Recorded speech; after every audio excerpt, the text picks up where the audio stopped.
Bonjour, bonjour tout le monde. Bonjour, on va continuer aujourd'hui. Et moi, je vais avoir besoin de quand même quelques personnes qui peuvent me dire si vous m'entendez ou pas. Bonjour, bonjour. Partagez le live, s'il vous plaît. Vous savez que c'est maintenant comme ça, mercredi, on parle de l'atteinte de l'autosuffisance alimentaire. L'autosuffisance alimentaire, et puis vous avez été nombreux à me demander si par où en fait commencer, par où commencer. Vous savez pas par où commencer. Vous avez bien raison. La dernière fois, c'était juste pour planter le décor. Et puis aujourd'hui, on va parler de ce que vous pouvez faire pour savoir quel est votre type de sol et adapter la culture aussi en fonction. Donc, partagez le live, s'il vous plaît. Là, vous m'entendez bien? Vous m'entendez? Est-ce que, est-ce que vous m'entendez? Parce que j'ai un vieil ordinateur, donc. Ok, super. Si vous faites des... Merci beaucoup. Parce que comme je suis pas très très bonne en informatique, je vous explique. Là, je vais aller directement dans le vif du sujet. Donc, je vais peut-être m'arrêter qu'à la fin. Et vous pouvez poser toutes vos questions. Je vais répondre à la fin par écrit. J'ai également mis quelques vidéos sur la page publique La Bienheureuse du Terroir. Quelques vidéos où vous allez voir des personnes qui ont fait des tests de pH, des tests aussi de granulométrie pour savoir quel est leur type de terre. Donc, sans plus tarder, on va commencer. Alors, je pense que l'informaticien dit que je fais comme ça. Oupsie. Ouh là là. Non. Oh, non. C'est là. Voilà, très bien. Alors, l'autosuffisance alimentaire. Mais oui, bien sûr. Sauf que comment atteindre l'autosuffisance alimentaire si sur votre sol, vous allez planter quelque chose qui ne va pas avec? OK? On va faire des tests simples.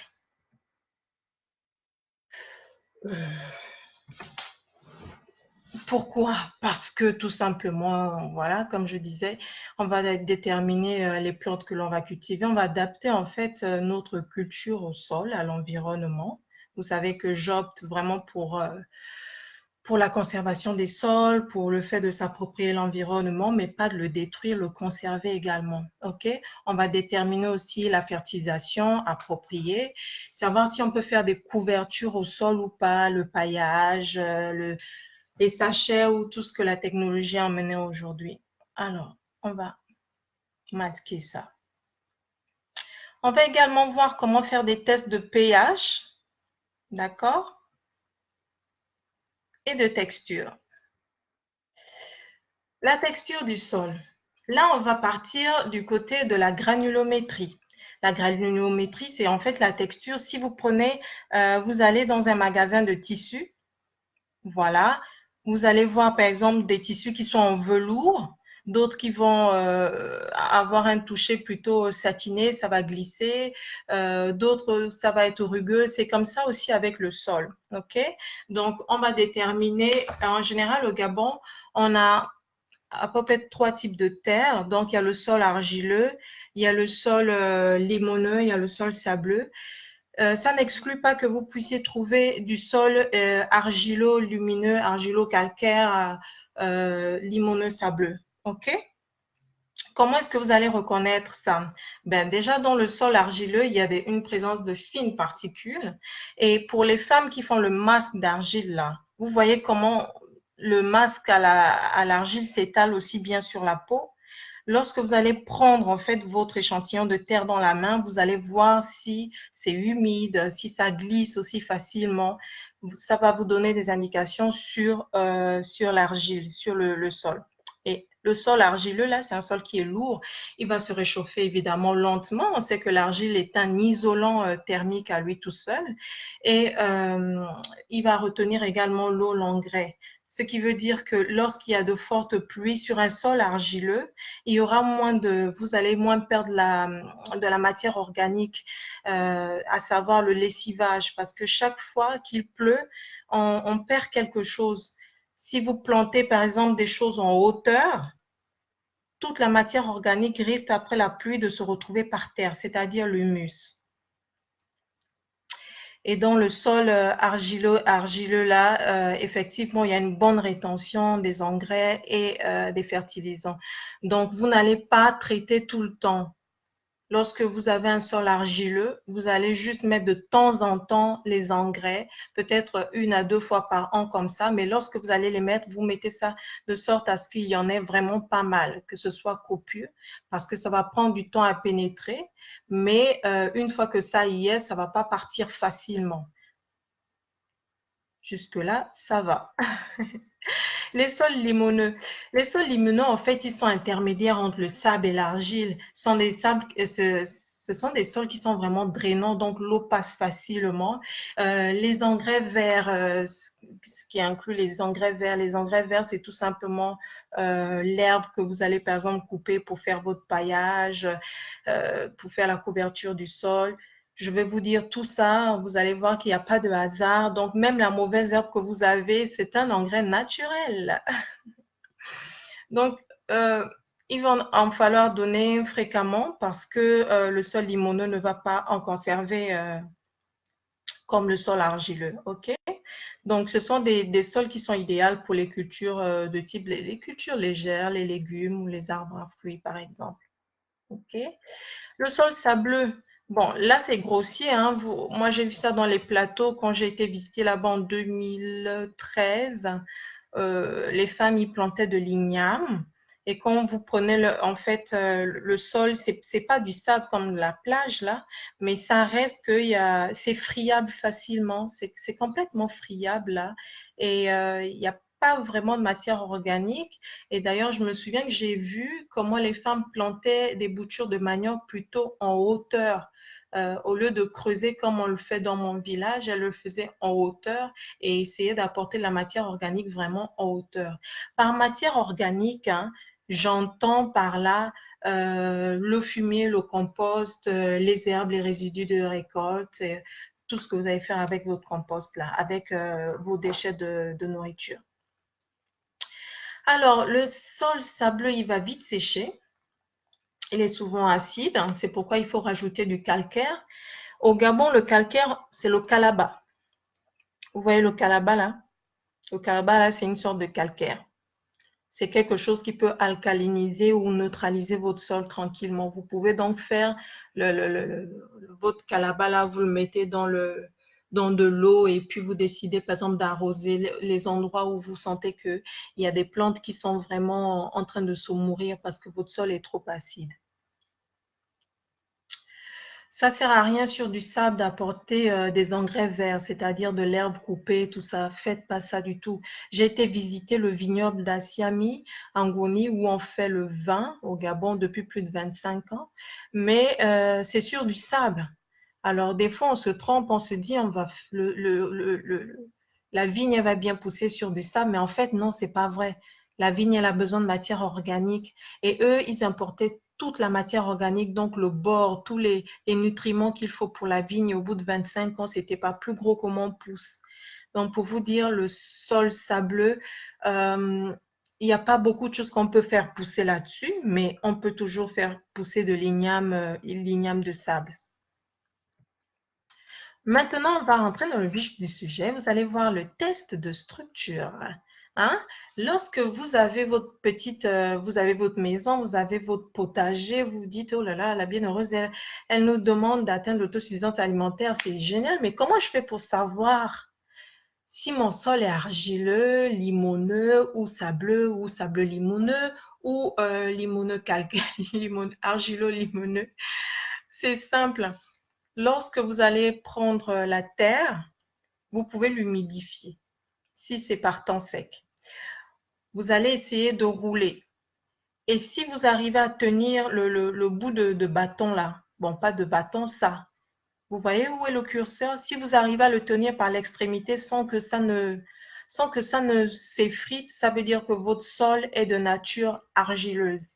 Si au contraire, vous arrivez à faire une pâte, mais qu'à la fin, c'est que ça reste vraiment friable, c'est que là, vous êtes sur du limon. Si ça se tient à peu près, c'est que c'est limoneux, c'est argileux, limoneux. Et si c'est vraiment friable, là, vous pouvez rien faire, c'est que c'est sableux. Voilà. Et si c'est sableux, limoneux, vous allez le voir également que ça essaie de se tenir, mais bon, c'est grossier, ça tient pas du tout. Alors, pourquoi est-ce que la structure là, c'est important de savoir ça? C'est juste parce que le compost que vous allez apporter là, hein, je vais vous donner toutes les informations plus tard, ça va permettre d'alléger le sol lourd, ok? Parce que c'est quelque chose qui est en surface. Votre compost là, il fait partie de votre humus. Donc, tout ce qui va pousser va très bien pousser sans avoir à aller creuser trop profondément, vu que le sol argileux, les racines se font très mal ou du moins prennent énormément de temps. C'est ça, parce que c'est difficile à pénétrer. Alors que les sols, par exemple, quand on... Oula, ça c'est mon réveil, pardon. N'importe quoi. Ouais, désolé, il est 7 heures ici, heure de Montréal. Donc, sur le sol lourd, donc, pour les gens qui font du potager, on aime beaucoup avoir des sols limoneux parce que c'est plus facile, ça fait très vite pousser les choses et puis on est très content. Alors que sur le sol lourd, bon, il va falloir apporter du compost pour, euh, pour alléger le sol lourd, qu'en surface, en tout cas, le fruit ou votre légume n'ait pas besoin d'aller trop en profondeur. Sur les sols légers, par contre, comme du limon, ben, ça va donner du corps, tout simplement. Ça va venir apporter cette matière-là, cette lourdeur qui manque en fait au limon pour pouvoir bien faire sortir le légume ou le fruit que vous avez planté. Je pense au fruit de la passion notamment. Voilà un autre test, comme vous le voyez.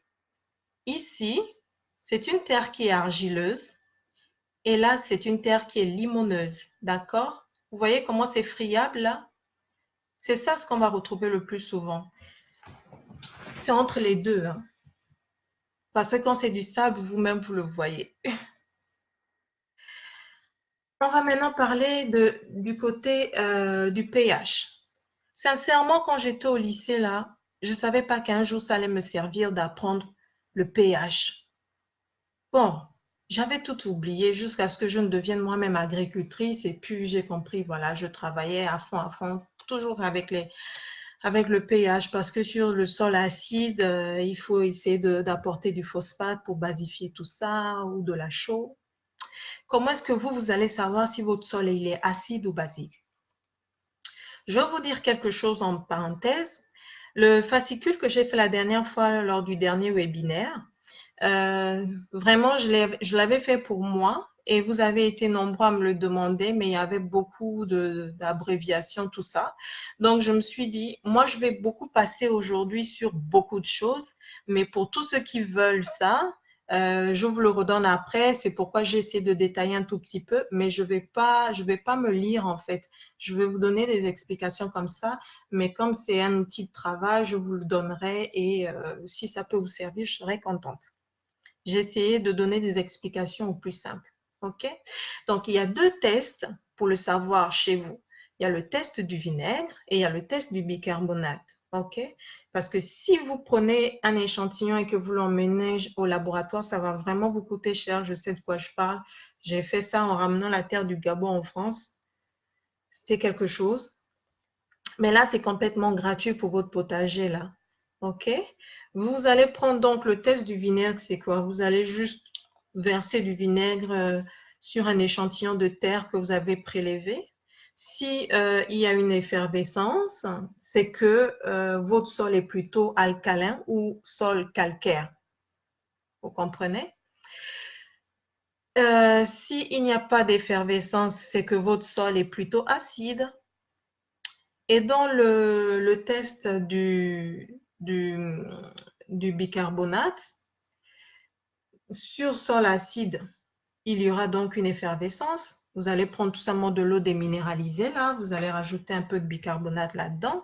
Vous versez dans votre échantillon prélevé de terre. S'il y a une effervescence, c'est que votre sol, il est acide. Si dans les deux tests, OK, il n'y a aucune effervescence, ben, c'est que votre sol, il est proche de la neutralité parce qu'on fait les deux tests l'un après l'autre ou les deux en même temps pour savoir quel est le degré d'acidité. Donc, c'est un test approximatif mais qui ne ment pas avec des éléments que vous pouvez avoir dans votre cuisine. Aïe. Bon, là, c'était la carte du Gabon pour voir les zones fertiles et tout ça. Ça va être compliqué d'expliquer ça. Mince, mince, mince, mince. Comment je fais là? Bon, écoutez, comment je peux faire ça?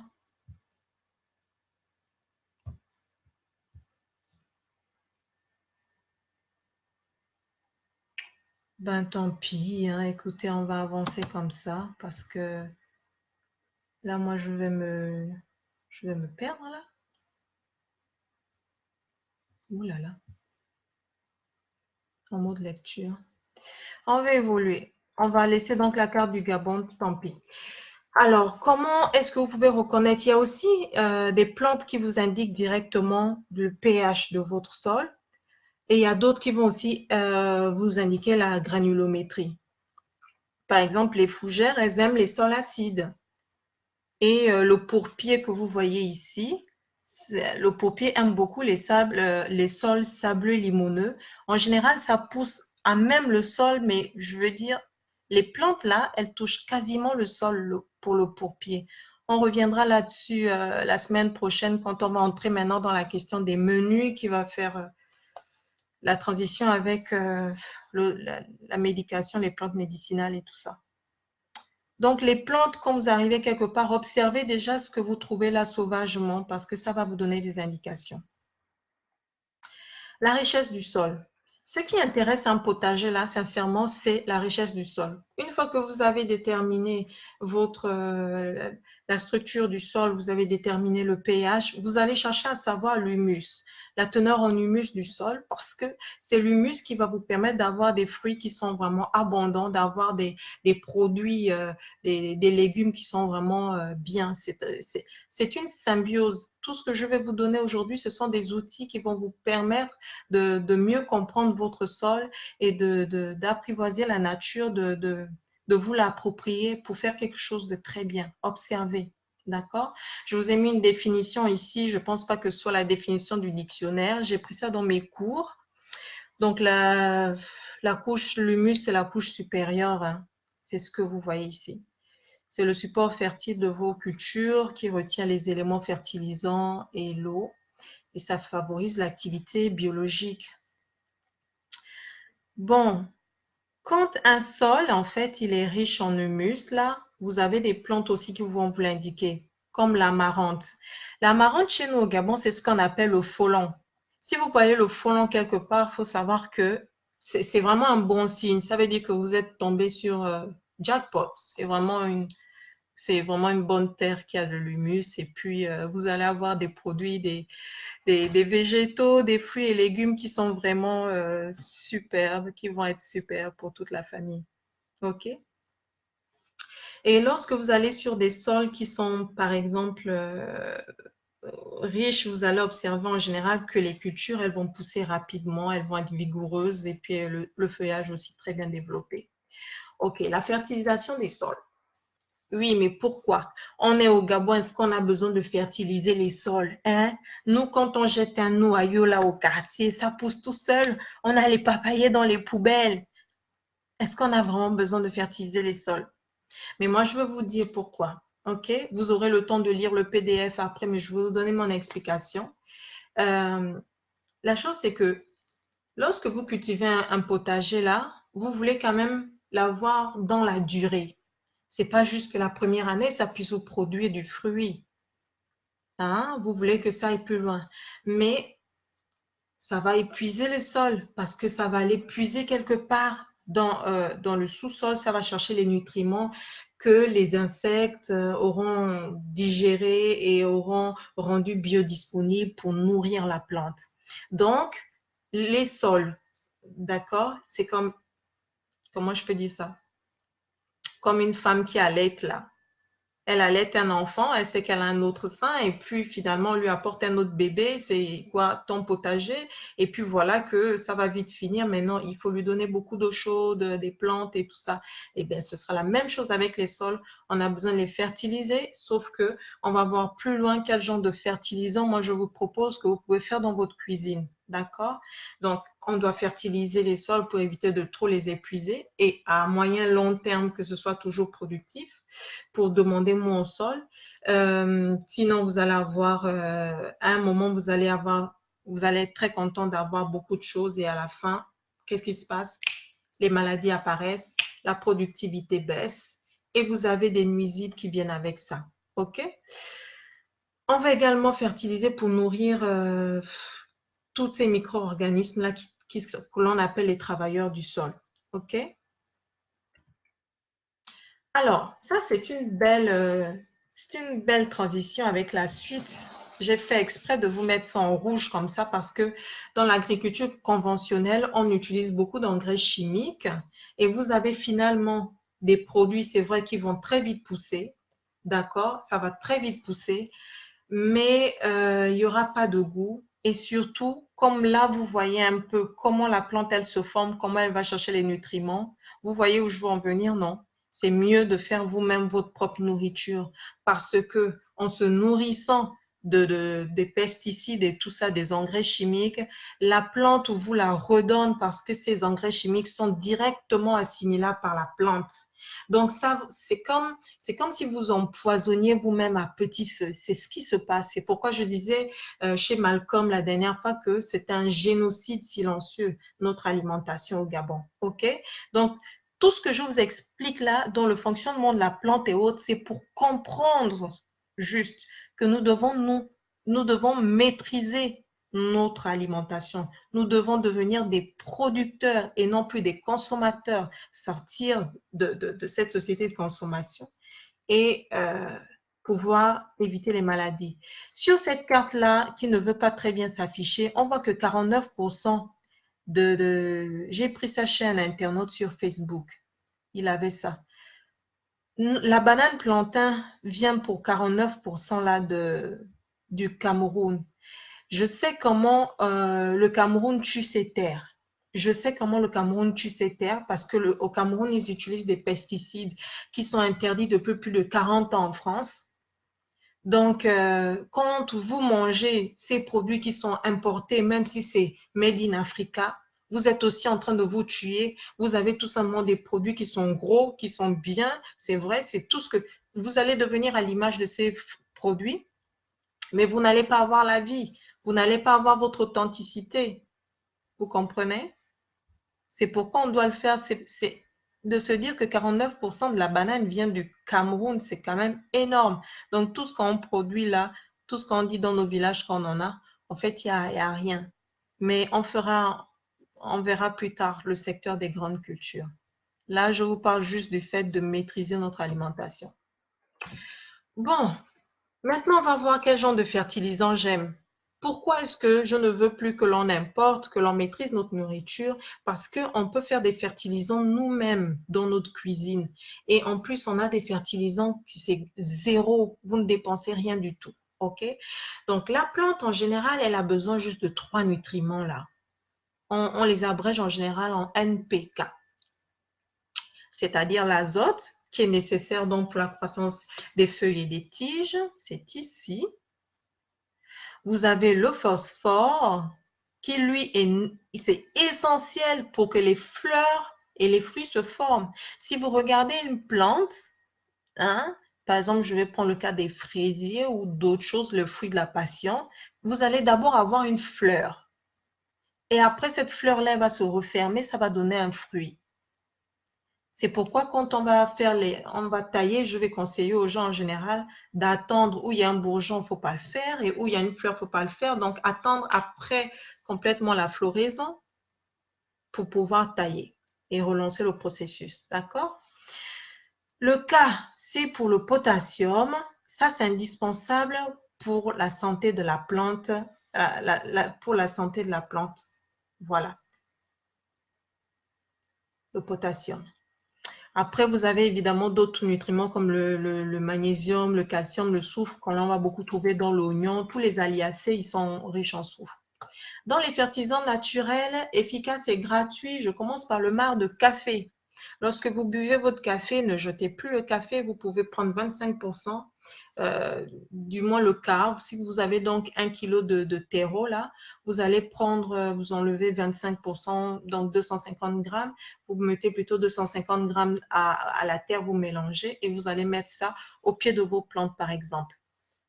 Il y a l'eau de cuisson de légumes. C'est plus la peine de verser votre eau de cuisson de légumes parce que c'est bourré de sels minéraux, d'accord, qui sont nécessaires à la croissance des plantes.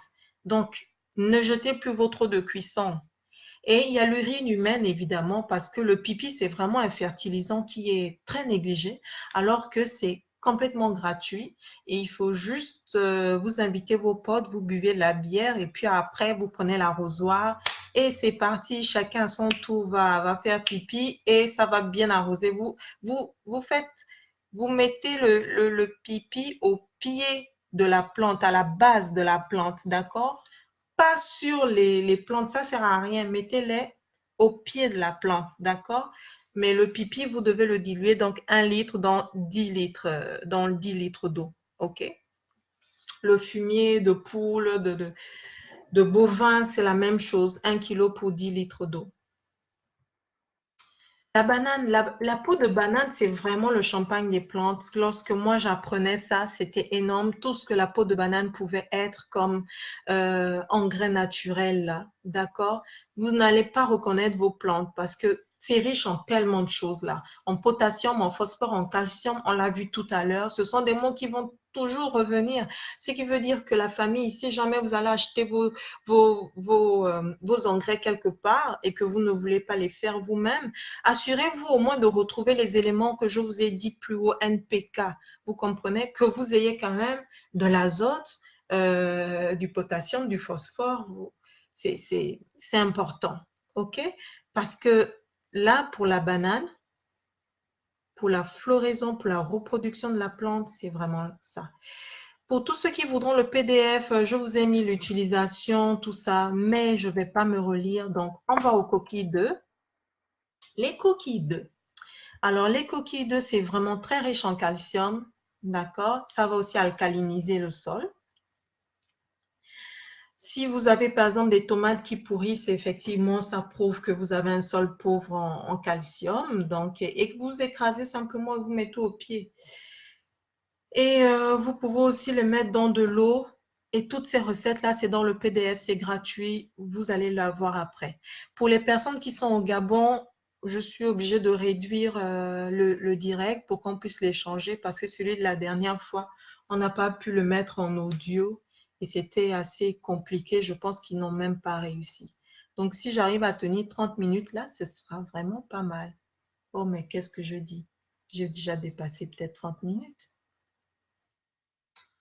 Bon, le purin, infusion.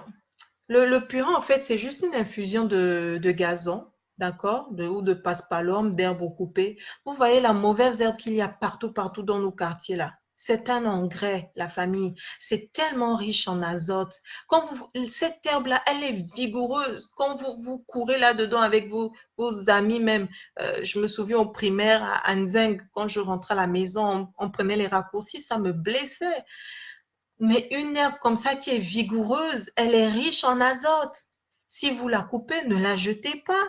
Il n'y a rien au hasard dans la nature. Vous prenez ça, vous mettez dans de l'eau.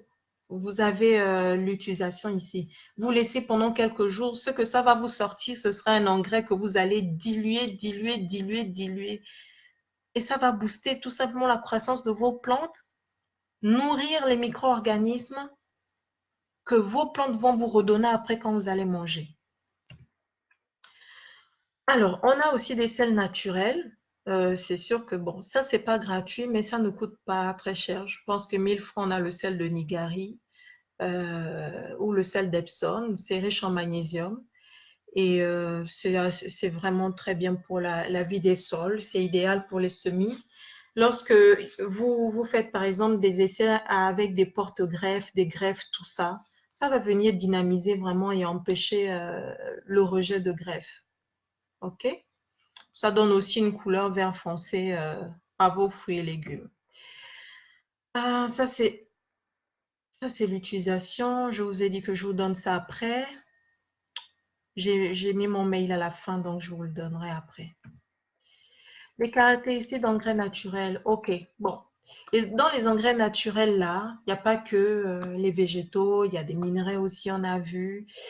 Et c'est tout aussi important. Par exemple, la cendre, c'est un engrais naturel.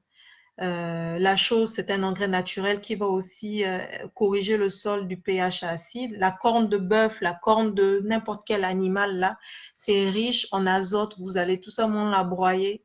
Ça va vous faire votre engrais naturel.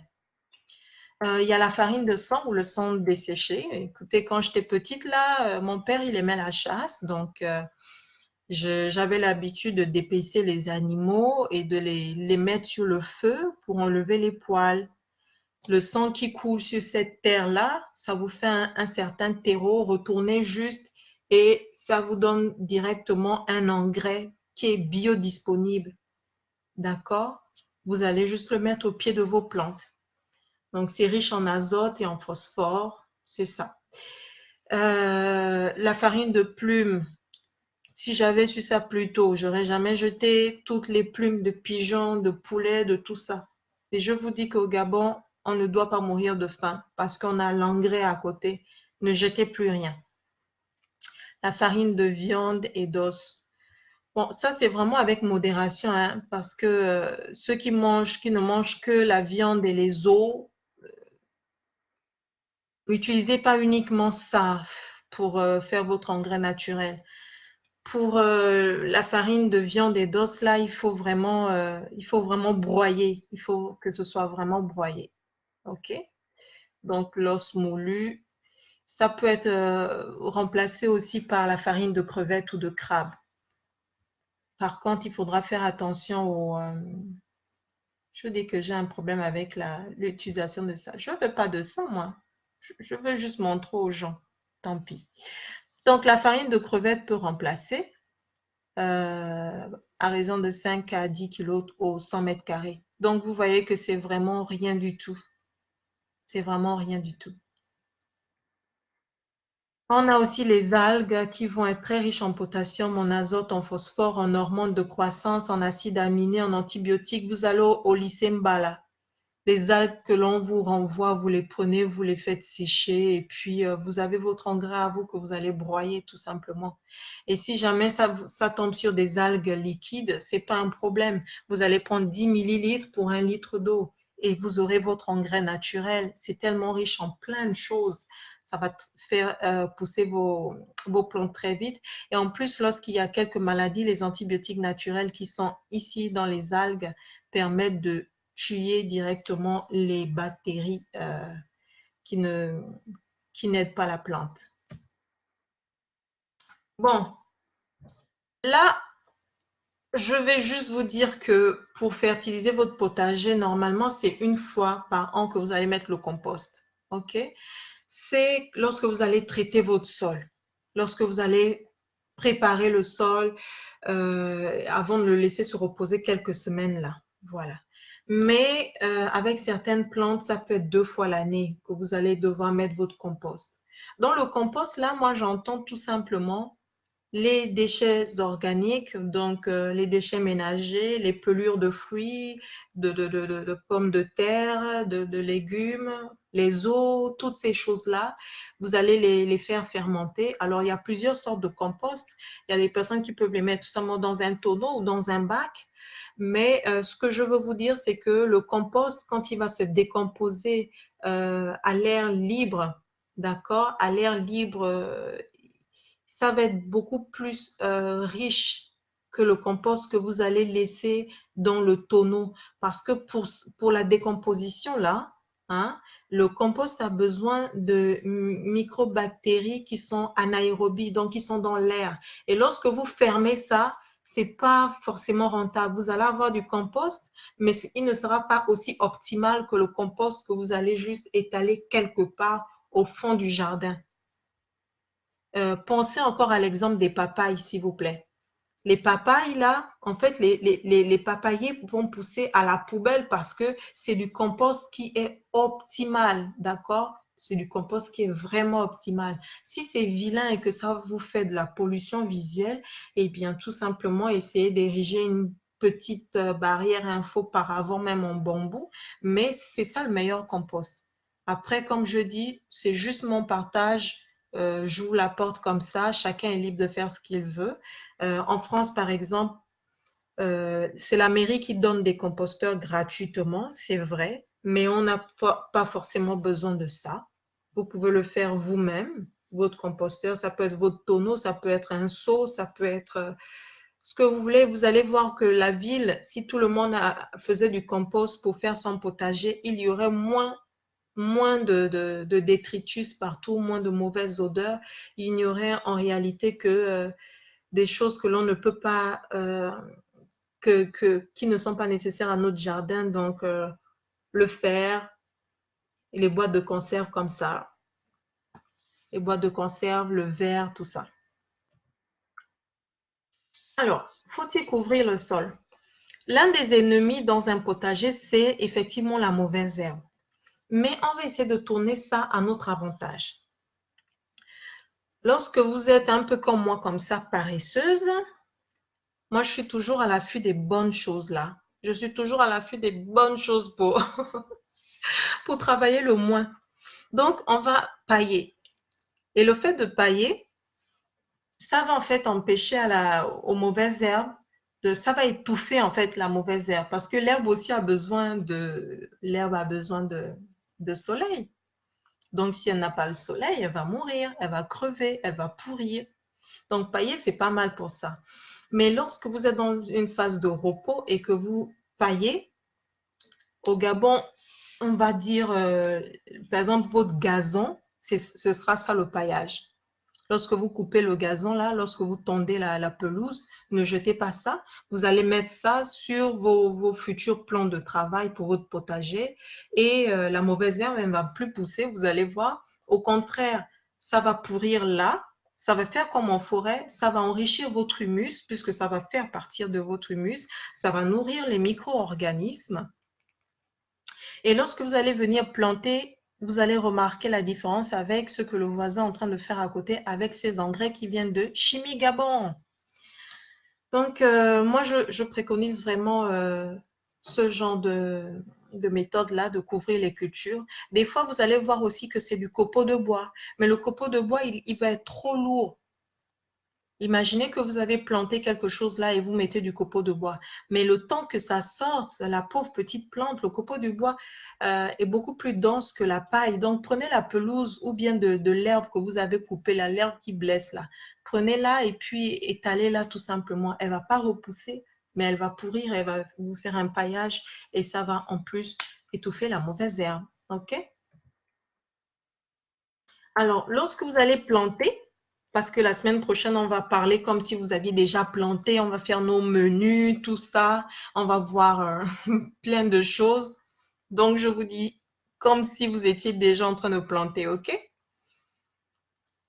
On arrive pratiquement à la fin là. Donc, l'engrais liquide que vous allez faire, comme le purin, ça va être nécessaire 2 à 3 fois lors de la croissance des légumes, pas plus. Si vous donnez beaucoup trop d'aliments à vos fruits et légumes dans votre potager, là, vous allez les tuer parce que ils vont se laisser mourir et puis ça va attirer des nuisibles, des maladies, des champignons. Vous n'allez rien comprendre. Donc, tout est dans la mesure. Tout est vraiment dans la mesure. Euh, N'en abusez pas, sauf si vraiment vous voyez que ben, il y a une plante qui est faible, alors je vais rajouter des coquilles d'œufs ou je vais mettre du sel d'Epsom ou bien je vais faire mon purin de banane. Et même si vous avez beaucoup de peaux de banane, là, il vaut mieux les congeler. Et lorsqu'on va arriver au terme de toute cette série de webinaires, là, je vous montrerai comment avoir une activité économique rentable avec même vos propres déchets. OK? Donc, les engrais liquides 2 à 3 fois. Et c'est même pas tous les légumes qui en ont besoin. OK? Alors, on arrive donc dans notre dernière partie qui traite des travailleurs de la terre. Chacun a son utilité, ça c'est sûr. Moi, quand j'étais petite, là, après la pluie, en général, qu'est-ce que je faisais? Je voyais les vers de terre, je mettais du sel là-dessus. Parce qu'on m'avait dit qu'il fallait mettre du sel sur les vers de terre.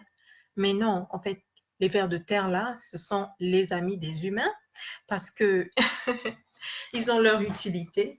Mais avant de vous dire toute leur utilité, vous voyez déjà sur le sol. Donc, il y a le sol là, c'est plusieurs couches. Au sol, on a l'humus, on a les insectes que nous voyons ou que nous ne voyons pas. Et puis, peut-être 1 centimètre en dessous, il y a aussi d'autres types d'insectes. Et plus vous allez creuser, ben, plus vous allez trouver. Regardez par exemple sur 1 mètre carré, vous avez 80 espèces de ça. 80 espèces par mètre carré. OK? Je vais vous montrer la classification des biologistes et vous allez comprendre.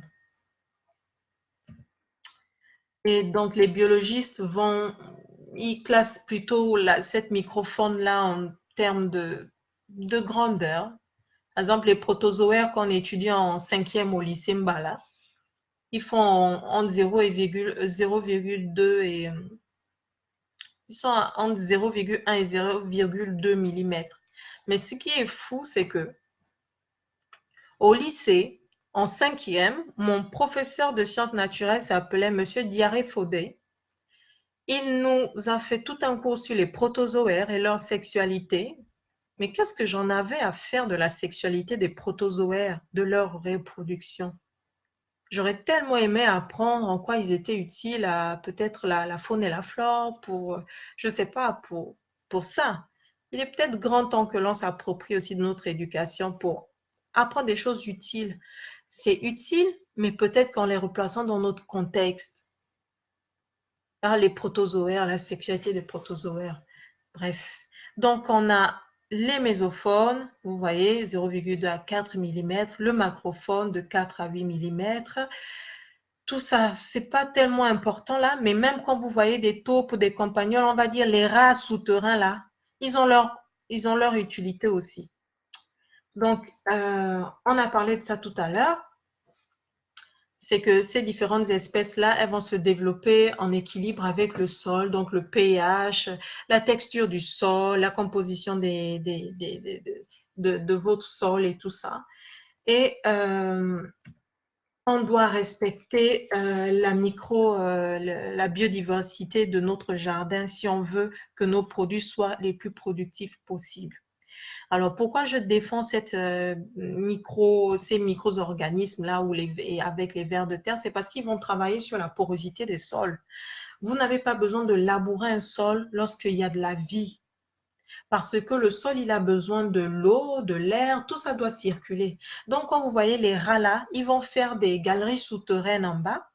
C'est sûr que ce sont des rongeurs et qu'ils ont un mauvais côté, mais ils ont aussi un beau côté, d'accord? Le ver de terre, c'est la star en ce moment. En France, d'ailleurs, il y a des personnes qui ont décidé, qui ont compris le business et qui se mettent maintenant à faire de l'élevage de ver de terre.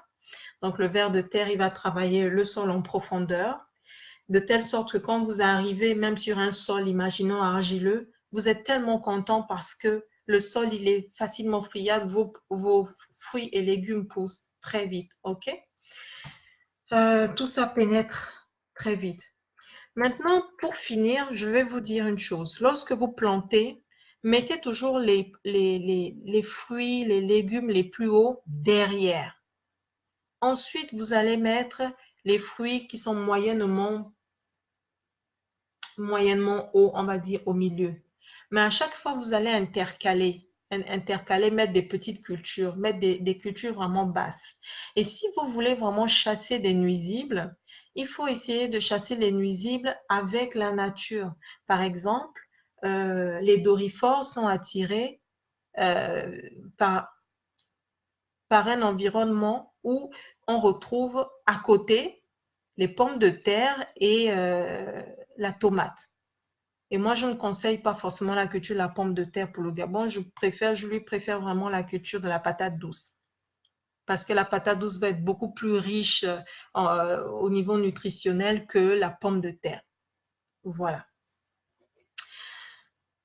Mettez de l'ail. L'ail, l'oignon, tous les aliacés, comme on les appelle, même des poireaux, tout ça va faire fuir des nuisibles. Je ne sais pas si c'est à cause des éléments soufrés que ces plants ont, mais tout ça va vraiment faire fuir les nuisibles. Donc, il faut que l'on retrouve de l'ail parce que ça pousse très bien au Gabon. L'ail, l'oignon, ça pousse vraiment bien. Il faut que l'on retrouve ça un peu partout. Et il y a des associations de plantes à ne pas faire. Sur ce, je ne vais pas vous prendre plus de temps que ça. Je pense déjà avoir bien débordé ma demi-heure. Je vous remercie, vous tous, pour votre attention. Les personnes qui veulent le PDF, je vous l'envoie. Mais vous m'écrivez à Yes We Know parce que j'aurai du mal à faire la collecte de tous vos mails-là. Vous me posez toutes vos questions. Et la semaine prochaine, on va attaquer, ce sera le dernier webinaire sur l'autosuffisance alimentaire. Ça va faire le lien avec le fait de s'approprier de notre médication. Comme vous le savez, ces études, ces webinaires s'inscrivent dans un projet global qui est de se réapproprier son environnement au niveau de l'alimentation, au niveau de la médication, au niveau du logement et tout ça dans une volonté d'économie sociale, solidaire et circulaire, jusque dans le recyclage. OK? Donc là, c'était vraiment le plus gros pan, c'est l'alimentation. Et la semaine prochaine, maintenant que vous avez eu ça, je sais que c'est pas le plus stimulant des sujets, mais ça reste le plus utile quand même. OK? Parce qu'on a besoin de ça. Et faites-le vous-même, sincèrement. Vous pouvez demander à quelqu'un de vous aider pour faire votre potager au début, mais prenez plaisir à cela. Il y a une personne qui m'a aussi dit comment est-ce que je peux intéresser mes enfants au potager. J'ai envie de vous dire, plantez des fruits. Quand vous allez inculquer à votre enfant que s'il veut manger du fruit, il faut qu'il faut qu'il puisse vous aider, il va voir. Mais les enfants, on les attire comme ça, de toute façon. Vous mettez des fruits, fruits de la passion, pastèque, des petites choses qu'il peut manger, et c'est ça. Il y avait quoi d'autre comme question? Voilà. Donc, la semaine prochaine, on attaque vraiment les menus. Ça va être très, très, parce que c'est des menus qui sont faits avec une nutritionniste, diététicienne. On va voir comment du bébé à l'adulte, on peut très bien se nourrir au Gabon sans avoir à importer. On va voir comment est-ce que chacun d'entre nous peut faire son lait végétal à la maison. On va voir également la santé. Donc, j'ai dit que ce sera le lien, évidemment, avec la prévention quand on se nourrit bien. On va voir les menus. On va voir les menus, par exemple, par quoi on peut remplacer telle ou telle chose. Et puis, je veux que tout le monde puisse se dire, je sais pourquoi je fais telle chose, je sais pourquoi je mange ceci. Et quand on va finir, vous allez vous rendre compte que on peut vraiment manger très, très moins cher. Tout ce que je fais est prouvé. Vous allez gagner 70% de votre budget d'alimentation là. Ça va pouvoir être réinvesti ailleurs. OK? Donc ça, c'est mon apport à moi par rapport à ce que l'on vit au pays, par rapport à tout l'amour que j'ai pour vous. Vous pouvez visiter ma page publique, c'est la Bienheureuse du Terroir, du avec minuscule, parce que du avec majuscule, avec des majuscules, c'est ma page privée et que c'est mon fourre-tout à moi, mon dada, tout ça. Donc, je vous remercie. N'hésitez pas à m'écrire et je vais maintenant répondre à vos questions individuellement par écrit. Merci, au revoir. Alors, je fais comme ça.